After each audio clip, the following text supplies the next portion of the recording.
This video is a response to a question I got from one of my friends regarding tarot and, why I read tarot and everything. And the question is, how is it not simply trading in one set of mystical beliefs for another? And what I want to say in response to this question, first of all, thank you so much for asking, because this is an amazing question. Religion was created by man to control man, and spirituality is actually the release of all our preconceptions of what is and being taught by the energy of all that is. That means that we can receive information, guidance, help, and healing from everywhere. It's everywhere because we're connected to the source of all good things, love and healing, everything. And religions came in and blocked that from us so they could gain power. And what they did is they said, I have all these powers and you don't, and I'm higher than you and you're lesser than me, so you have to listen to me. And this is one of the coolest things that I've discovered upon embracing spirituality, is that we are actually all powerful. No one has higher authority, higher purpose than another. We are all equal. And it's been so cool to come to understand this and to experience life through this lens. And what I also want to say in response to this question is that tarot is simply a picture with meaning behind it. And for example, though, we create tarot cards in our minds all the time. For example, if you see a lion, the symbolism of a lion represents to us, power, strength, and courage. And so in your mind, you've actually created your own tarot card, a little snapshot of an image and the meaning you've given it. You've already created your own tarot card. And the language of the universe is actually through symbols. That's why we'll have really weird dreams about, about a lion, or I just had a dream about a full moon. And it's so interesting because I'm actually coming to the end of a really big project. And the full moon to me represents completion.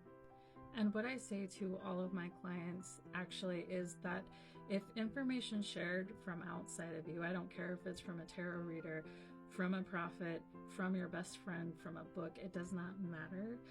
If it needs to pass through three places first: your mind, your heart, and your intuition. And if it does not resonate, if you feel no echo of these words and these messages in those places, then that message has no place with you. And the universe knows how we communicate, the language that we do understand. And the universe will use whatever it can to communicate to you. And if we're paying attention and walking through our days consciously, we'll find these messages every single where. And as a reader, as a tarot reader, one of my most favorite things to do is to involve the person that I'm reading for into the reading and ask. I will lay out the cards and I love asking them, what do you see? Because it's their reading and the universe is trying to speak to them. And a yellow bird could mean nothing to someone, but to me it means everything because of all the symbolism that I have attached to it personally. And so tarot is just a set of cards that people have created to do their best to cover every single aspect of life that we might encounter. You've got air cards, which have so much to do with our mind and our thoughts. You've got the pentacle cards, which have to do with our spirituality and how we move in the world, our money and careers and stuff like that. You've got the wands cards that are all about our passion and what we want to create, what we want to move toward. And then the cups cards, which are all about our emotion and feeling. And so the creators of these decks said, there's so much symbolism that we could put here, and we're going to get all these energies that we experience and what we know and put them into images so people can see these energies and resonate with them or not. And tarot is actually, every reading you do is a question. It's not saying this is what you have to do or this is the end all be all. It's actually just exposing and reading the energies underneath your life, underneath the experiences that you have. And they show you a picture. For example, if you pull the Devil card, it's asking, are you in a toxic pattern? Are you in a situation that you need to get out of? Do you feel trapped? And is there a way out of this?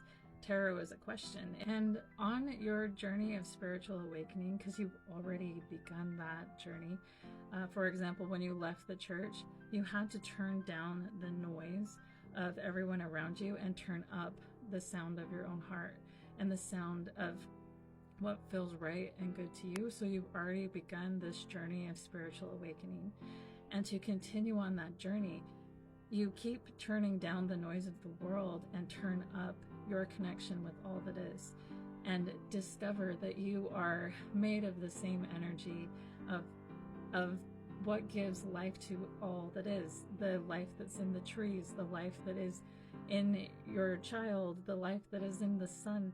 You're all connected. And what I have loved so much about leaving the church is discovering how beautiful and how magical it is to be a part of what's right here, right now. That heaven is not a place that I need to be good enough for. It's something that I'm creating right here.